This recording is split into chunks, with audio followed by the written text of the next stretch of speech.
considering the nature of calculations inculcated in our syllabus, we are from medical and both non-medical background, so it's sometimes hard to understand what differentiation and integration's basic meaning is. See? So that is why I would try to give you the basic study of what exactly differentiation and integration mean and how do we use it in our physical calculations. Okay, so first of all, I'll start with differentiation, what exactly it means and what are the formulas which we would require in throughout plus 1 and plus 2 physics.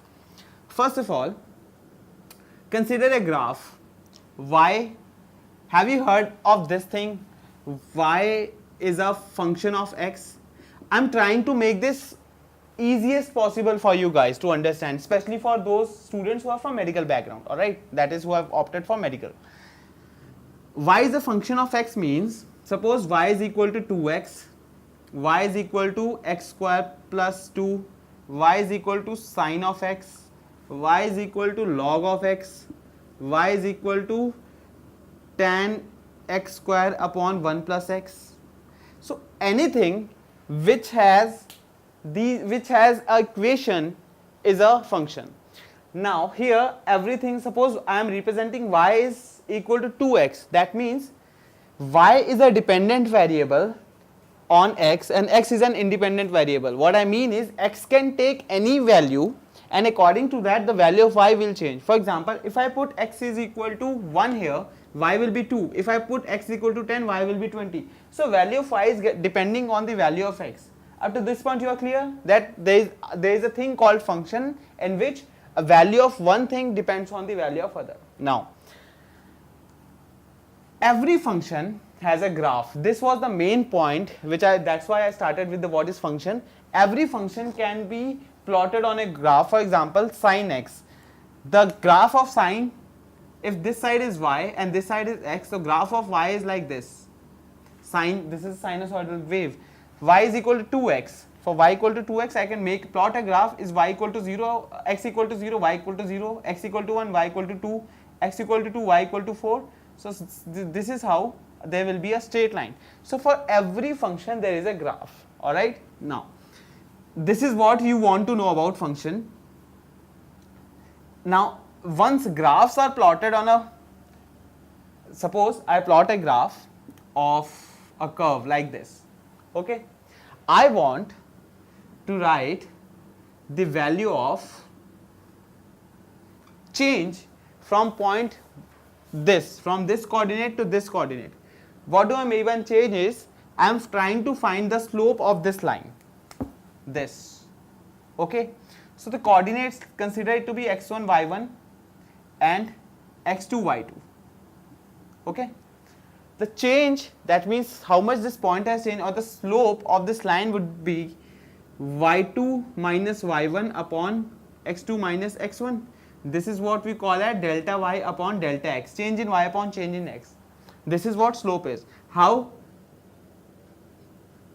This is how I figure out the value of slope. Slope is this much upon this much.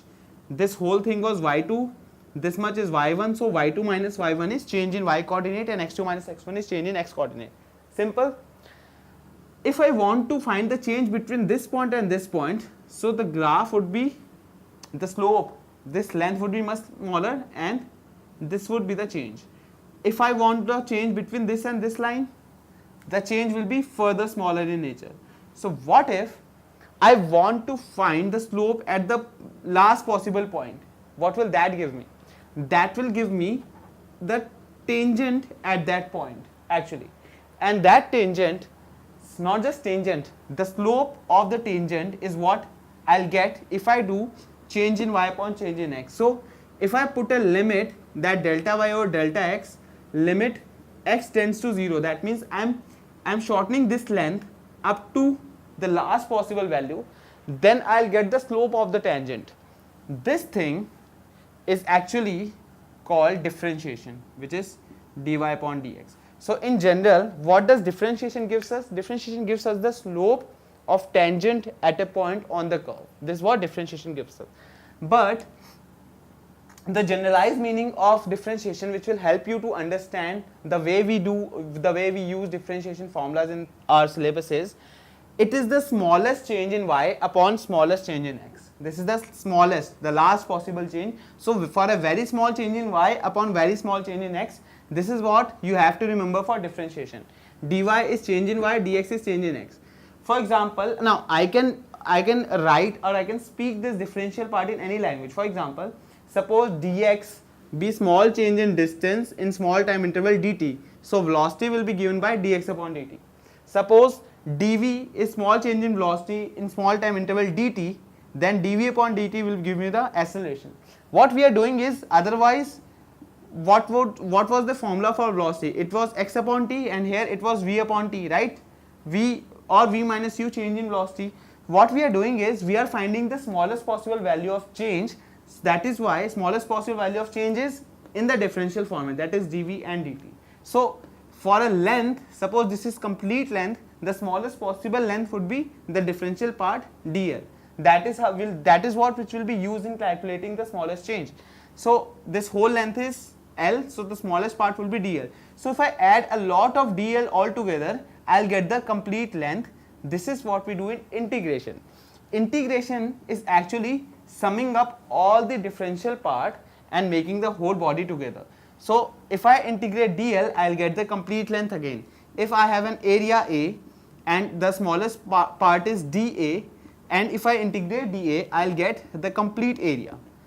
For example, there is a circle and small length of this part is called dl. This is the smallest change or smallest part possible of the circumference. So I have a dl. If I integrate, I'll get the complete circumference or complete length. So dl would be 2 pi r. This is how we integrate, and after integrating we can also put on the limits. For example, I want the limits from this point to this point. So limit will be 0 to the half of the length is pi r, not 2 pi r, right? So how do we put limits? First of all, differentiation, the integration will give me the complete length, which is L, and then I'll put the value of limits, which is upper limit minus lower limit. That means instead of this thing, I'll be writing upper limit, minus instead of this thing, I'll be writing lower limits.